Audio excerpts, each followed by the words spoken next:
ಒಬ್ರು ಪೊಲೀಸ್ ಅಧಿಕಾರಿ, ಇನ್ನೊಬ್ರು IAS ಅಧಿಕಾರಿ.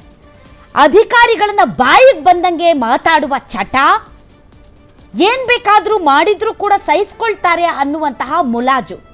ಇದರಿಂದಾಗಿ ನಿಜಕ್ಕೂ ಕೂಡ ಕರ್ನಾಟಕದಲ್ಲಿ ಅಧಿಕಾರಿಗಳು ಸುಗಮವಾಗಿ ಕೆಲಸ ಮಾಡುವಂತಹ ವಾತಾವರಣ ನಿರ್ಮಾಣ ಆಗಿದೆಯಾ ಆಗಿಲ್ವಾ? ಯಾಕೆ ಅಂತಂದರೆ ಬೆಂಗಳೂರಿನಲ್ಲಿ ನಡೆದಂತಹ ಕಾಲ್ತುಳಿತ ಪ್ರಕರಣದಲ್ಲಿ ಸಸ್ಪೆಂಡ್ ಆದವರು ಅಧಿಕಾರಿಗಳೇ. ರಾಜಕಾರಣಿಗಳಿಗೆ ಇದರ ಬಿಸಿ ಒಂದಿಷ್ಟು ಕೂಡ ತಟ್ಟಿಲ್ಲ. ಇವತ್ತು ಇಡೀ ದಿನ ಸುದ್ದಿ ಆಗಿದ್ದು ಒಬ್ಬ ಪೊಲೀಸ್ ಅಧಿಕಾರಿ ನಾರಾಯಣ ಬರಮನಿ ಅವರನ್ನ ತಮಗೆ ಗೊತ್ತಿರುವ ಹಾಗೆ ಬೆಳಗಾವಿಯಲ್ಲಿ ಅಂತ ಸಿದ್ದರಾಮಯ್ಯನವರು ಕೈ ಎತ್ತಿದ್ರು. ಆ ಅಧಿಕಾರಿ ನನಗಾದಂತಹ ಅವಮಾನದಿಂದ ನಾನು ಸಾಕಷ್ಟು ಬೆಂದು ಹೋಗಿದ್ದೇನೆ, ಕುಗ್ಗಿ ಹೋಗಿದ್ದೇನೆ. ಅಂದಿನಿಂದ ಇಂದಿನವರೆಗೆ, ಏಪ್ರಿಲ್ 28ರಿಂದ ಇಂದಿನವರೆಗೆ ನನ್ನನ್ನು ಯಾರೂ ಕೂಡ ಮಾತನಾಡಿಸುವಂತಹ ಪ್ರಯತ್ನ ಮಾಡಿಲ್ಲ.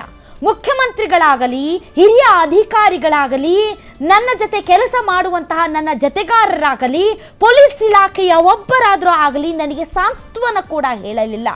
ಇದರಿಂದ ನಾನು ಮತ್ತು ನನ್ನ ಕುಟುಂಬ ಸಾಕಷ್ಟು ಮನನೊಂದಿದ್ದೇನೆ.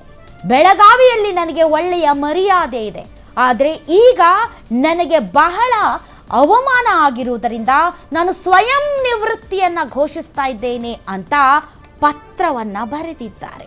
ಸ್ವಯಂ ನಿವೃತ್ತಿ ಸಲ್ಲಿಸುತ್ತಿರುವುದನ್ನ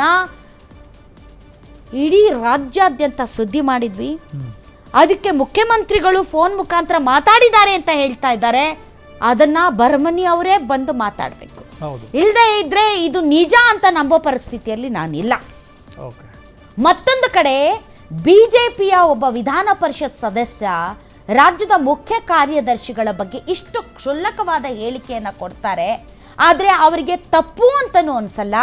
ಆ ಪಾರ್ಟಿಗೆ ಇದು ಯಾವುದೇ ರೀತಿಯಾದಂತಹ ಮಹಿಳೆಯರ ಬಗೆಗಿನ ಕೀಳಾದ ಮಾನಹಾನಿಕರಿಯಾದಂತಹ ಹೇಳಿಕೆ ಅಂತನೂ ಅನ್ಸೋದಿಲ್ಲ.